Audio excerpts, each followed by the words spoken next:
I don't know if interest is the right word, but it's always like in the peripheral of my life, there was things trying to get me to be spiritual before my near-death experience, but I was just focused on mostly kind of partying and, getting a job and all that kind of stuff. And I was never such a great student when I was younger. I kind of joke around when I started paying for school, then I became a great student. But so I was living in Colorado in the U.S., and I was working in a restaurant, working from like 2 in the afternoon to midnight or whatever, drinking beer, smoking pot a lot. And I came back east in the Northeast in the U.S. to visit my parents, and they lived in Rye Brook, New York. And my roommate in Colorado was a friend of mine from when growing up. In high school, I knew him from when I was in elementary school, and then in high school we became friends. And so we came back to visit our parents. We drove all the way back, like without stopping, and we drove in his car. He had a Datsun 280Z, or like a sports car kind of thing. That was kind of fun to drive. And so we came back, got to the area where our parents lived, and we each went home to rest for a while because we drove basically straight through for like 1,800 miles. We heard, I don't remember if it was him or I that heard about a party a friend of ours from high school was having, and we decided to go. So I took my mom's little Ford Bobcat, and he drove in his nice 280Z. Or 240Z? I don't remember which one. 280. So at the party, we were partying, definitely, and I kind of pretended, or thought I pretended I was higher than I was, and told the young lady who was having the party that I was going to leave my car there, and I was going to have my friend drive me back to my parents' house where I was staying. But really my motive was to go back the next day and talk to her because I thought she was cute. And it was too noisy, and she was busy hosting at the party. Almost back to my parents' house, I realized my sister needed my mom's car the next morning for work, so I had my friend bring me back to the party. He protested a bit because of what I had said to him, which was I was too drunk to drive. And I explained I didn't really feel too drunk. I just wanted to go back the next day to talk to the girl, so he brought me there. I do remember walking through the party looking to tell the young lady, I say she's a young lady now, she was my age, that I was going to, take my car. And I do remember walking towards the door to leave the party. And, I still have the memory in my mind, and I, see the people there. They were like when you drink a bit too much, how everything's a little bright and a little hazy. So nowadays I would never, if that was happening, I would never drive, so, but it was in the 1970s. People were not thinking about, it was fine here in the U.S. to drink and drive back then.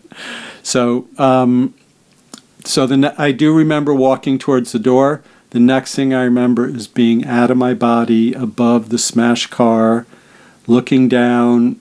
My body was leaning against a tree like this. My legs were out in the ground. My body was against a tree. A police officer was crouching over me. I assume he pulled me out of the car, but I never checked back about that. And my head, you can maybe still see the scar a bit.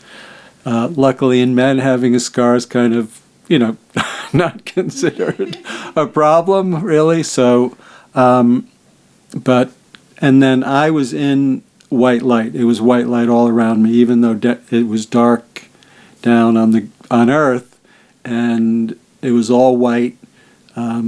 Behind me was this big circle of white. Within there was like a full silhouette of a white person.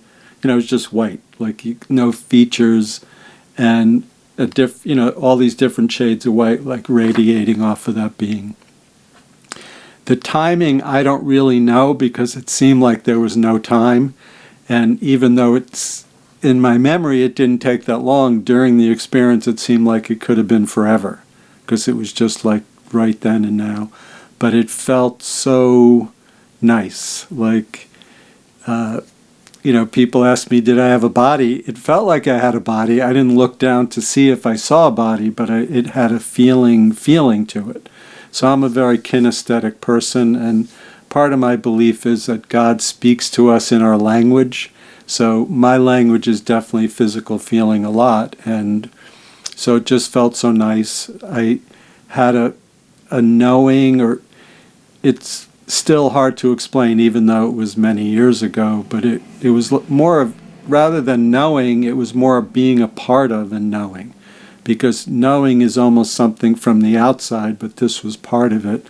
It's like being part of the universe, part of the spirit, part of everything, and anything that, I was in my early 20s and just thinking of the struggles of work or, dealing with my family or things like that. Everything just seemed okay. Like, oh yeah, of course, that's fine. It's all peaceful and loving and caring and healing.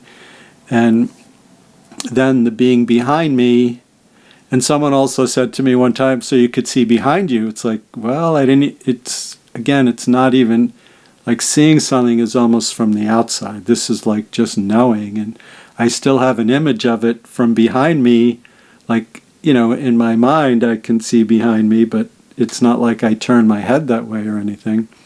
And the being said, you have to go back. Your father wants you to stay. I knew right then that that father was God, not my physical father. And in the spirit of everything's just so perfect, I went back into my body, and I came to 3 days later in the hospital. It was just such a knowing and loving, and just, even when I think about it now, my energy expands and it's like, oh, the world is good. And then it's a little confusing because there's obviously certain things in the world that are not so good. Yeah, yes. It is great. And, I can use that for meditation, those visions. And so when I work with people, I can help them connect into that energy. It's really cool.